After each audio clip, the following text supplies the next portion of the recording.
বিতরণ করা হলো উৎসাহিত করার জন্য।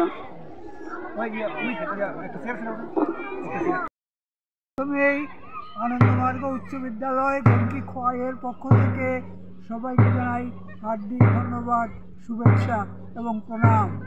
আমরা প্রতি বছরই এমন দিনে বিদ্যালয়ের বার্ষিক ক্রীড়া প্রতিযোগিতা অনুষ্ঠিত করে থাকি।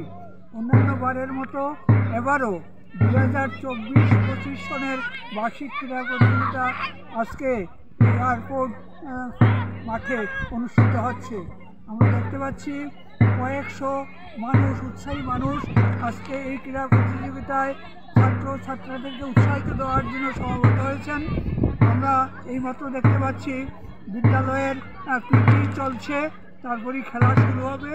আমি অনুরোধ করব সমস্ত অভিভাবকদের কাছে আপনারা আপনাদের ছাত্রছাত্রীদের উৎসাহিত করবেন এই প্রতিযোগিতায় অংশ নেওয়ার জন্য। সবাইকে ধন্যবাদ, নমস্কার।